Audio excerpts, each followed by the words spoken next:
नमस्कार, स्वागत है आपका समाचार एक्सप्रेस में। मैं आपके साथ नेहा वर्मा। कल्पना चावला मेडिकल कॉलेज की लापरवाही से गई समाज सेवी मनोज गौतम की जान। कल्पना चावला के नाम से बने मेडिकल कॉलेज में इतनी बड़ी लापरवाही। सामाजिक संस्थाओं ने अव्यवस्थाओं को देखते हुए उपायुक्त को सौंपा ज्ञापन। कल्पना चावला के नाम से बने मेडिकल कॉलेज में इतनी बड़ी लापरवाही सामने आएगी। करनाल की विभिन्न सामाजिक संस्थाओं द्वारा कल्पना चावला मेडिकल की अवस्थाओं को देखते हुए करनाल जिला उपायुक्त को ज्ञापन सौंपा गया है, जिसमें उन्होंने कहा कि हम करनाल निवासी आज बेहद दुखी मन से आपको यह ज्ञापन करनाल उपायुक्त महोदय के माध्यम से भिजवा रहे हैं। वैसे तो आज अनेक बेशकीमती जानें कोरोना महामारी के चलते जा रही हैं। वह इस महामारी से निपटने के लिए सरकार, प्रशासन व सामाजिक संस्थाएं एकजुट होकर निरंतर प्रयास कर रही है और आगे भी करती रहेंगी। कोरोना के खिलाफ लड़ाई लड़ रहे प्रशासन व करनाल कल्पना चावला मेडिकल कॉलेज को हर संभव सहयोग देने का सामाजिक संस्थाओं के द्वारा प्रयास किया गया है और आवश्यकता पड़ने पर कोरोना की सेकेंड वेव से निपटने के लिए जहां पीस कमेटी से 85 लाख रुपए का सहयोग भी दिया गया है। लेकिन एक दुखद घटना ने सभी को झकझोर दिया है।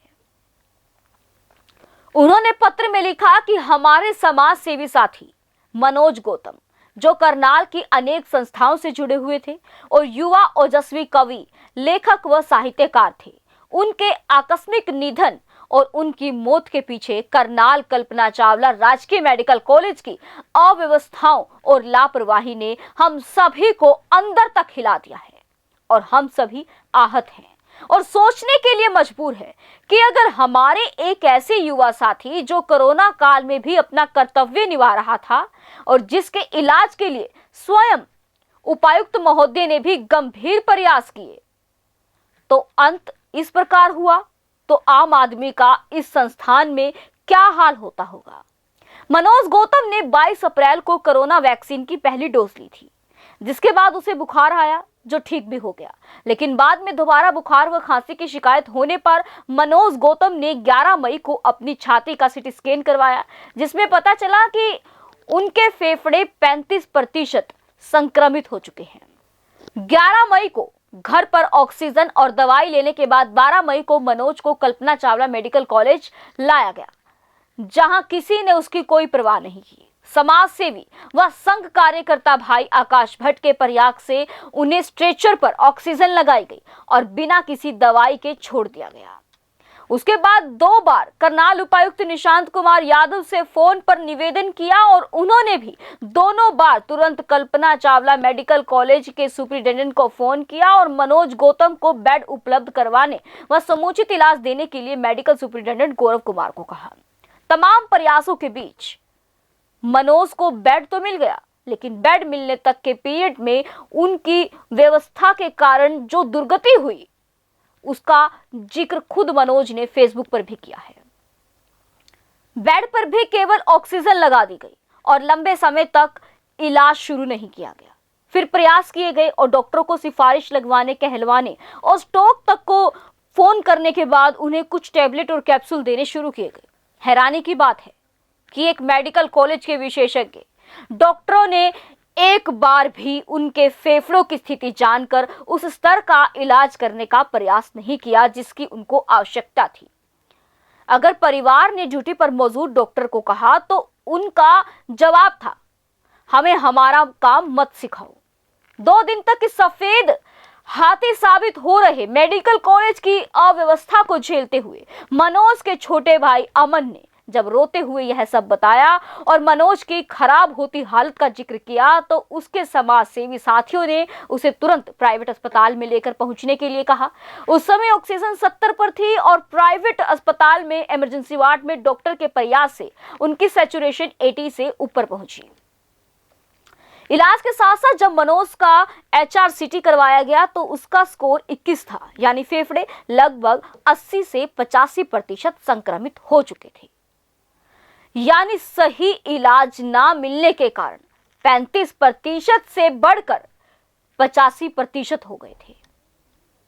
प्राइवेट अस्पताल के डॉक्टर नेत्रपाल रावत और उनकी टीम के अच्छे इलाज के चलते मनोज स्टेबल हो रहे थे, लेकिन होनी को कौन टाल सकता है। 20 मई की शाम को उनके फेफड़े पंक्चर हो गए, जो शायद सैकड़ों में किसी एक केस में होता है। प्रयास बहुत किए गए, लेकिन यह युवा समाज सेवी रेत की तरह हमारे हाथ से निकल गए।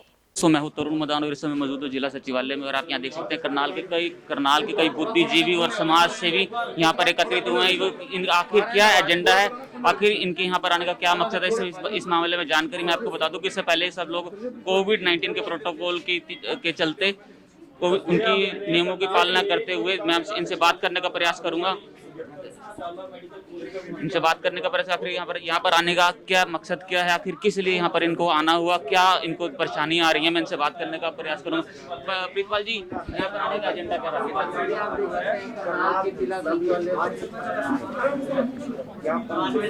देखिए, आज हम लोग सभी बहुत दुखी मन से यहाँ पर खड़े हुए हैं। आप लोग मीडिया के साथी समय समय पर आवाज़ उठाते रहे हैं कल्पना चावला मेडिकल कॉलेज की अव्यवस्थाओं की, और मेडिकल कॉलेज जो है वो आप जानते हैं कि करनाल के लोगों के संघर्ष से बना था। उसे बनाने के लिए करनाल की सभी सामाजिक संस्थाएं एक मंच पर आई थी, सभी ने मिलकर संघर्ष किया था और ये मेडिकल कॉलेज बना था।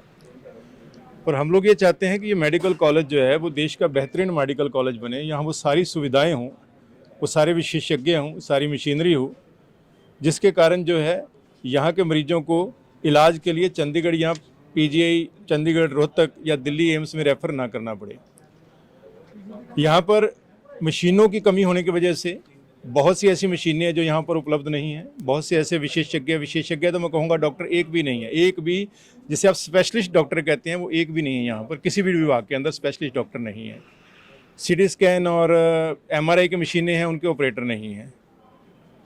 अभी पिछले दिनों हमारे एक युवा साथी समाजसेवी मनोज गौतम की डेथ हुई है। हालांकि उसकी डेथ एक प्राइवेट हॉस्पिटल में हुई है, लेकिन प्राइवेट हॉस्पिटल में लाने से पहले वो कल्पना चावला मेडिकल कॉलेज में रहा, और वो भाई जब मौत से जूझ रहा था, मौत से लड़ रहा था, ज़िंदगी जीना चाह रहा था, उस समय उसने वहाँ पर मेडिकल कॉलेज के बेड से अपनी फेसबुक पर एक पोस्ट डाली थी, जिस पोस्ट ने जो कुछ उसे वहाँ सहन करना पड़ा, जो अव्यवस्थाएं उसने वहाँ पर देखी, उस सबका उसने जिक्र खुद किया था। इससे बड़ा सबूत नहीं हो सकता कि एक व्यक्ति जो आज इस दुनिया में नहीं है, जो करनाल की सभी संस्थाओं का प्यारा था, हर एक के साथ उसके संबंध थे, समाज के लिए अच्छा काम कर रहा था, कोरोना के समय में भी एज ए वॉरियर लड़ रहा था, वो अपने लिए भी वहाँ पर अच्छा इलाज नहीं जुटा पाया, और जिसकी वजह से जब वो मेडिकल कॉलेज में गया था उसके लंग्स इन्वॉल्वमेंट 35% थी, लेकिन जब वहाँ से उसको लाकर प्राइवेट अस्पताल में दाखिल किया गया तो वो 85% पे पहुँच चुकी थी, क्योंकि वहाँ पर उसे केवल ऑक्सीजन पर या नॉर्मल जो मेडिसिन है उस पर रखा गया। उसका प्रॉपर जो लंग्स टेस्ट करवाकर, चेस्ट एक्सरे करवाकर जो उसका इलाज होना चाहिए था वो प्रॉपर इलाज नहीं हुआ। तो हमारा जो मकसद है, आज हम मुख्यमंत्री जी के नाम और स्वास्थ्य मंत्री जी के नाम हम एक मेमोरेंडम दे रहे हैं, और साथ में डी साहब से हम लोग डिस्कस करना चाह रहे हैं, क्योंकि ये समय ऐसा नहीं है कि हम लोग किसी प्रकार का विरोध करें या प्रदर्शन करें। विरोध प्रदर्शन हमारा मकसद नहीं है, क्योंकि ये समय ऐसा है कि सभी मिलकर काम करें, और ऑलरेडी मिलकर काम कर भी रहे हैं। लेकिन साथ साथ अगर कमियों को हम लोग सरकार की या प्रशासन की जानकारी में नहीं लाएंगे तो ऐसी और अनेक जानें जो हैं वो भी जा सकती हैं, जिनको बचाया जा सकता है। आज एक पहल हुई है, जैसे एक्मो मशीन, आज मैं सुबह पढ़ रहा था अखबार में, एक्मो मशीन आज यहाँ पर इंस्टॉल जो है वो की जा रही है और जल्दी वो फंक्शनल हो जाएगी। ये एक ऐसी मशीन है जो व्यक्ति के फेफड़े या उसका जो हार्ट है उसको अगर वो काम नहीं कर रहा या उसकी सर्जरी हुई है तो उसमें वो नकली हार्ट और नकली फेफड़े से उसको जो है काम चलाया जाता है, जब तक उसका असली जो दिल या फेफड़े हैं वो काम करना नहीं शुरू कर देते। ये मशीन अगर पहले लगी होती तो मनोज की जान भी बच सकती थी, क्योंकि हमने उस दिन पीजीआई रोहतक में और मेदांता में बात की थी कि इसको अगर एक्मो में डालें इसके बचने के कितने चांस हैं, तो उन्होंने कहा था चांस हैं, लेकिन चक्कर ये था कि वो जिस हालत में था उसको वहाँ ले जाया ही नहीं जा सकता था। डॉक्टरों ने कह दिया था कि ये नीचे तक भी नहीं जा पाएगा, वेंटिलेटर पे है, इसको गुड़गांव तक ले जाना तो बहुत मुश्किल है। तो अगर उस दिन भी ये मशीन होती यहाँ पर ये अच्छी पहल हुई है, हम इसका स्वागत करते हैं और इसके लिए तो धन्यवाद भी करते हैं मुख्यमंत्री का कि उन्होंने एक एक्मो मशीन जो है यहाँ करनाल में इंस्टॉल की है। लेकिन उसके बावजूद बहुत सी कमियां हैं, मतलब एक अच्छे हॉस्पिटल के अंदर भी जो चीज़ें होती हैं, यहाँ पर इकोकार्डियोग्राफी नहीं है, एंजियोग्राफी नहीं है, बहुत से स्पेशलिस्ट यहाँ पर नहीं है, कैंसर का ट्रीटमेंट नहीं है, न्यूरोसर्जन नहीं है यहाँ पर। मैंने तमाम वो इस ज्ञापन के अंदर हमने वो सारी बातें लिखी हैं जिन जिन चीज़ों की यहाँ पर कमियाँ हैं। तो अगर इसको मेडिकल कॉलेज बनाया है तो इसको पीजीआई और एम्स की तर्ज पर विकसित किया जाए। करनाल के लोगों से सहयोग चाहिए, हम लोग करने को तैयार हैं। अभी भी जब जरूरत पड़ी थी, डीसी साहब ने मीटिंग बुलाई तो 85 लाख रुपया भी इस कमेटी से दिया गया, वो करनाल के लोगों का पैसा था। आगे जरूरत है, करनाल के लोग आगे भी सहयोग देने को तैयार हैं। मतलब हमारे से जो सहयोग चाहिए वो लो, लेकिन इसको खाली एक जो है रेफरल सेंटर बना के मत छोड़ दो। बहुत सी कीमती जानें हैं, बात खाली मनोज गौतम की नहीं है, बात हर उस जान की है जो कीमती जान। यहाँ मेरे यहाँ के कुछ डॉक्टरों से और कुछ स्टाफ के मेंबरों से बात हुई है, उन्होंने कहा जी हमारा नाम मत लीजिएगा, लेकिन हम लोग भी कहीं आहत हैं क्योंकि जितने ज़्यादा मरीज हैं उनके मुकाबले स्टाफ कम है, उनके मुकाबले डॉक्टर और नर्सिस कम है, और जितने ज़्यादा पेशेंट हैं उनके मुकाबले में मेडिसिन कम है। तो वो भी बेचारे अपना रोना रो रहे हैं। वो कहते हैं जी हम क्या करें, जब हमारे पास साधन ही होंगे, हमारे पास हथियार ही नहीं, हम लड़ेंगे किससे। तो ये जो कमियां हैं ये सारी कमियां दूर हों। हम लोग एक निवेदन लेकर आए हैं और हर प्रकार से सहयोग करने के लिए भी तैयार हैं, लेकिन अगर सहयोग की बात भी और ये सारी बातों के बाद भी ये कमियां दूर नहीं होती हैं तो हम लोग संघर्ष का रास्ता भी अख्तियार करेंगे, वो अंतिम है। लगता है करनालियों के सामने काफी देरी से इस मुद्दे को उठाया, अगर पहले इस मुद्दे को उठाते तो कहीं ना कहीं मनोज गौतम जी के साथ साथ कई जाने बच सकती थी। ऐसा नहीं है कि देरी से नहीं उठाया। अगर आप पिछला हमारा रिकॉर्ड अगर जाकर देखेंगे, और समय समय पर इस मुद्दों को उठाया जाता रहा है, लेकिन ये कि अब इसको बड़े लेवल पर उठाया जा रहा है। हम ये कह सकते हैं कि बड़े लेवल पर पहले नहीं उठाया गया क्योंकि एक भरोसा था कि इसको जल्दी ही विकसित कर दिया जाएगा, और दूसरा जब ये महामारी आई तब हर संस्था का ध्यान जो है ना वो महामारी में क्या हम सहयोग कर सकते हैं उसकी तरफ था। आज भी इसीलिए हम लोग कोई प्रदर्शनियां विरोध नहीं कर रहे। आज भी हम उसी सहयोग की भावना से आए हैं कि यहाँ की जो कमियां हैं उनको दूर किया जाए। करनाल के एक पार्षद की मृत्यु होती है पीजीआई चंडीगढ़ में, 2 दिन तक वो स्ट्रेचर में पड़ा रहता है, लेकिन हमने वो ज्ञापन में डाला है कि अगर यहाँ फैसिलिटी होती तो उसको पीजीआई चंडीगढ़ ले जाने की नौबत ही ना आती। हमने उनका भी, सुदर्शन कालाड़ा जी का भी डाला है। करोड़ों रुपए लगा दिया गया, उसके बावजूद भी इन खामियों को पूरा नहीं किया जा सकता। इसके पीछे हम किसकी गलती मान सकते हैं? देखिए, गलती बड़ी सीधी है। मैं सबसे पहले तो गलती मानता हूँ कि जो संस्था होती है उस संस्था का जो मुखिया होता है, इस संस्था का मुखिया यहाँ का डायरेक्टर है, और मेरे प्रेस के कई साथी भी बताते हैं कि वो लोगों के फ़ोन ही नहीं उठाता, प्रेस के साथियों के भी फ़ोन नहीं उठाता। तो सबसे पहले तो जो यहाँ का मुखिया है उसकी जिम्मेदारी है यहाँ हॉस्पिटल में, मेडिकल कॉलेज में जो कमियां हैं वो सरकार की नॉलेज में लाए और उनको पूरा करने के लिए प्रयास करे। वो मिस्टर दुरेजा जो यहाँ के डायरेक्टर हैं वो कभी जनता के बीच में भी नहीं आए। आपको कमियां लगती हैं कि सरकार से पूरी नहीं हो पा रही, कई बार फंड्स की दिक्कत होती है, आप जनता के बीच में आ जाओ कि करनाल के लोग आगे आए, सहयोग करें। आप कुछ करो तो सही, आप उनके ऊपर मिट्टी तो मत डालो, आप उसको छुपाओ तो मत। तो मैं सबसे बड़ी जिम्मेदारी तो मानता हूँ इस संस्थान के जो डायरेक्टर हैं उनकी मानता हूँ, क्योंकि कहीं ना कहीं जो स्टाफ है नीचे वो भी सेटिस्फाइड नहीं है, उनको भी लगता है कि हमारे ऊपर बोझ ज़्यादा है, सुविधाएं कम हैं। तो कहीं ना कहीं जो सबसे बड़ी कमी मैं उस संस्थान के डायरेक्टर की मानता हूँ। और अगली कमी जो मैं समझता हूँ कहीं ना कहीं इसमें सरकार को पहल करनी चाहिए। सीएम साहब हमारे यहाँ के विधायक हैं, उनके ऊपर पूरे हरियाणा की जिम्मेदारी है। हम नहीं कहते कि नहीं, पूरे हरियाणा की जिम्मेदारी को वो निभाएं, लेकिन कहीं विधायक होने के नाते हम अपना एक अधिकार ज़्यादा समझते हैं। मैं ये मानता हूँ कि इसमें एक काम किया जा सकता है कि जो स्मार्ट सिटी का बहुत मोटा पैसा आ रहा है उसमें कुछ चीज़ें ऐसी की जा रही हैं जिनकी ज़रूरत नहीं है। फॉर एग्जाम्पल मैं कहूँ कि शहर में जो लगाए गए हैं, बड़े बड़ी एलईडी लगाई गई हैं, वो एलईडी के पैसे से मशीन खरीद दो भाई, एलईडी की जरूरत नहीं है। ये चीज़ें बाद में भी हो जाएंगी। सबसे पहले बेहतर मेडिकल सुविधाएं जरूरी हैं। ये जो सड़कें तोड़कर दोबारा बनाई जा रही हैं, इनको फुटपाथ को इनको जरूरत नहीं है बनाने की। ये फुटपाथ हम बाद में भी बना लेंगे। आज महामारी चल रही है, वो फुटपाथ का पैसा जो खर्च हो रहा है भाई, उससे मशीनें वो खरीद दो।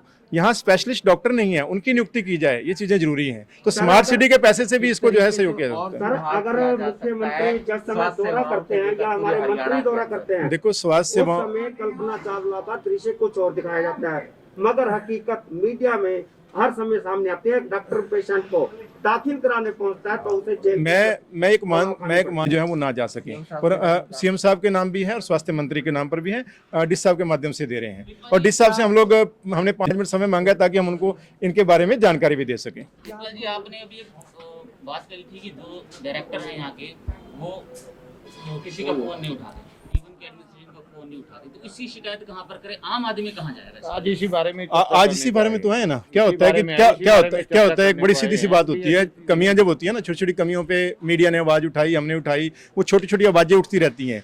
जब पानी सिर से निकल जाता है तब वो आवाज बड़ी आवाज हो जाती है। तो अब ये बड़ी आवाज, मनोज जी को बेड मिला आपके कारण, आप लोगों ने फोन किया, लेकिन आम आदमी को तो वो भी नहीं मिल पाता। दिखते हैं तभी तो आए यहाँ, दिखते हैं, लेकिन कहीं कोई एग्जाम्पल तो बनता है ना।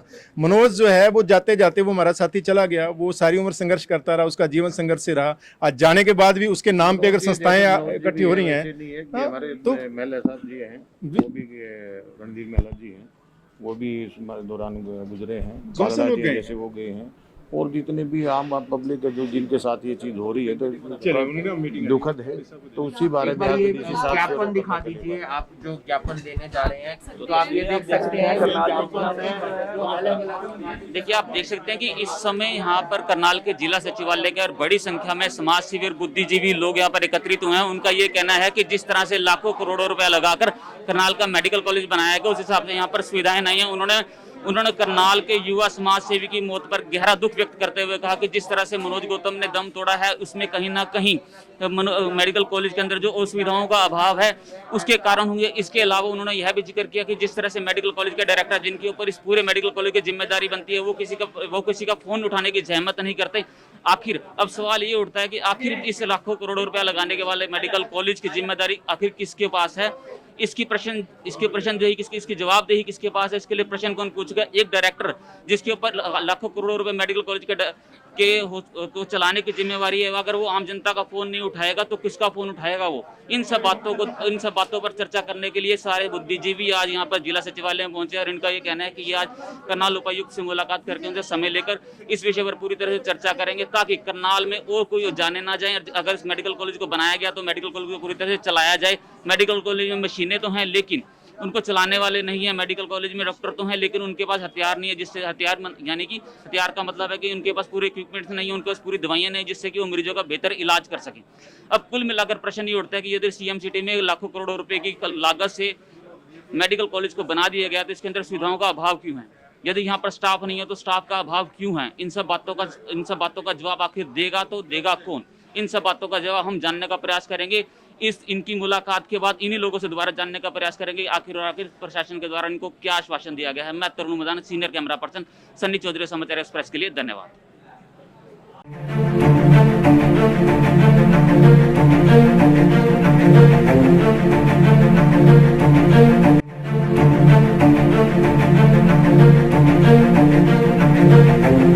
ऐसा अवसर फिर नहीं मिलेगा। अब हरियाणा सरकार की दीनदयाल आवास योजना के अंतर्गत सेक्टर 1 तरावड़ी में 135 और 142 गज के प्लॉट्स मात्र 21,000 रुपए देकर बुक करवाएं। क्रेडिट सोसाइटी, सड़क, sewerage, street light, park, community centre, तुरंत रजिस्ट्री और पोसेशन भी। कॉल 9466034000।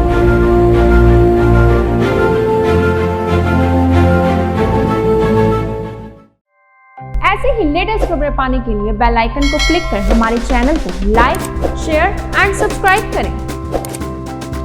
धन्यवाद।